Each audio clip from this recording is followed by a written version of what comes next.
All right, so this lesson is on finding the vertical asymptotes, holes, and x-intercepts of the graph. So I want to start by looking at this from the previous assignment. And so 12 asked you to take the previous function that we had the graph for and factor the numerator and denominator. And that's what we got. And then 13, I wanted you to find a relationship between the factors and the whole, find the relationship between the factors and the vertical asymptote, and find the relationship between the factors and the x-intercept. And so on the graph, the whole occurred when x was 2. And if you look at the factors, you notice that x minus 2 is a common factor in the numerator and denominator.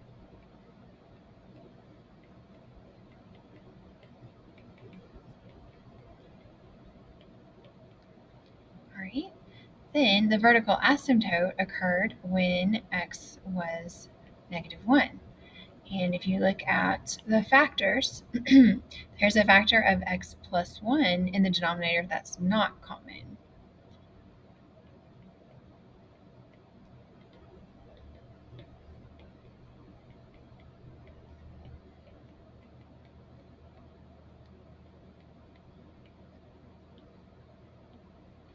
Right? And then for a -4, the x-intercept of -4, there's a factor in the numerator that's x plus 4. It is also not common. All right, so that's what we're going to do to figure these things out. Just use that pattern. So for the things that we're finding in this lesson, you are going to need to always start off by factoring. Now, the previous lesson with the horizontal asymptotes and the slant asymptote and the y-intercept, we didn't need to factor for those, but these you do. All right, so on front of the domain, we factor, and then you're going to find the domain before canceling out any factors. All right, and then you want to exclude any x values that will make the denominator 0. All right, for the holes occur, or a hole occurs when there is a common factor in the numerator and the denominator. You want to find the x values that make that common factor 0. That's where the hole is going to occur. That's the x where the hole is going to occur. And then the y you find by plugging into the reduce function after canceling the common factors.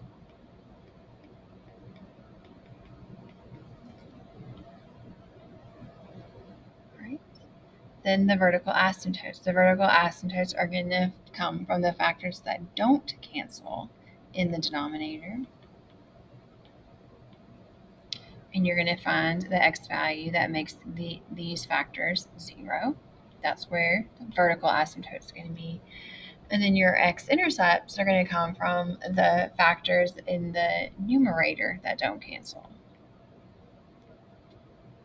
And we're going to find the x values that make those factors 0. Okay. All right. So these first three in the first column are from the previous lesson. So the horizontal asymptote, we're going to look at the degrees of the numerator and the denominator.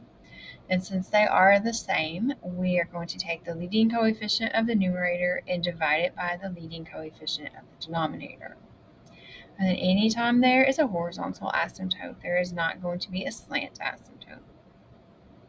And then the y-intercept, we're going to make all of the x's 0, and so that gets rid of all of these things, and then reduce what's left over. -16 over -4 is 4. Okay. All right, so now we're ready for the new stuff. For the new stuff, we need to factor.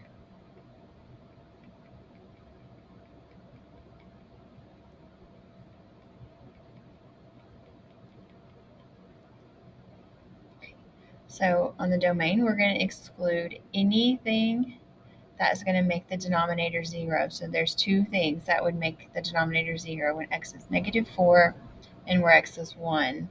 So what that means is at those points, you're either going to have a hole or you're going to have a vertical asymptote. So this one is going to have a hole. So anytime there are common factors in the numerator and denominator, it creates a hole. And this hole is going to occur when x is -4. Okay, so we can go ahead and cancel those out and make a reduce function with what's left over.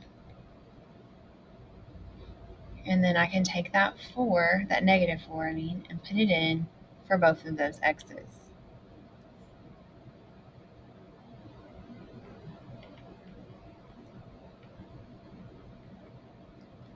So it looks like our hole is going to be at 8/5 for the y. Okay, and then the vertical asymptote. So at this point, if you have a factor left over in the denominator that didn't cancel, that whatever makes that 0 is going to be where the vertical asymptote is. And then the x-intercepts is going to be if there is a factor left over in the numerator, whatever makes that factor 0. Okay, so that's all the things. All right, let's look at the next one. Okay, so when we go to do the horizontal asymptote, we look at those degrees. The numerator is less than the denominator, so y = 0 is your horizontal asymptote. And because this one has a horizontal asymptote, it will not have a slant. The 0 in for x's, and we get the y-intercept is 1/5.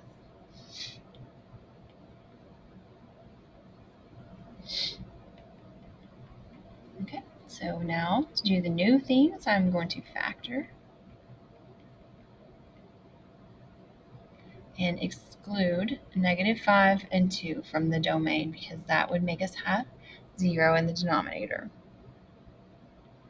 All right, I do have a common factor in the numerator and denominator, so that's going to create a hole whenever x is 2. That's why when x is 2, it's not in the domain. There's an empty point there. All right, if everything cancels out of your numerator, you are going to be left with a 1. Right, and then I'll take that 2 and plug it in there, and I'm going to get 1/4 for my y.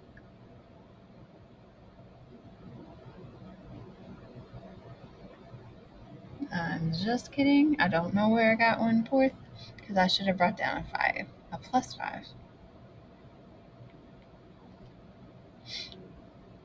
Okay, so don't bring down what canceled, bring down what didn't cancel.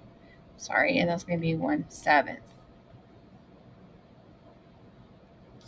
Okay, so now a factor in the denominator at this point is going to be a vertical asymptote. And then a factor in the numerator at this point is going to give you an x-intercept. Well, we don't have a factor in the numerator. The only thing we have in the numerator is 1. There's no way that 1 can ever equal 0. So this one doesn't have an x-intercept. And they don't have to have any of these things except the domain.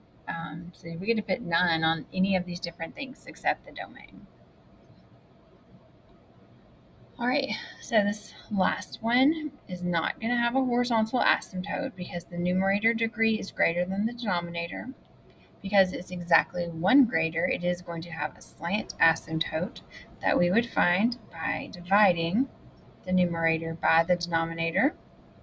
And because of the way this one is, we can do synthetic division. Now at this point, that's all we have to do. So we don't care about the remainder. All right, and then our y-intercept is 0, 5. All right, I'm ready to factor.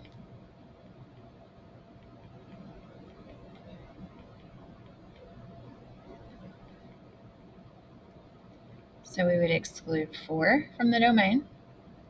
Because that is the common factor, I will have a hole when x is 4. And I'll take that 4 and put it here to find the y part of the hole, which is going to be 13. All right, so we look at our denominators now.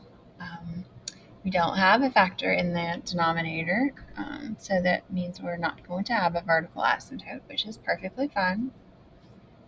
And then our factor in the numerator, whatever would make it 0, is where my x-intercept is. Oops.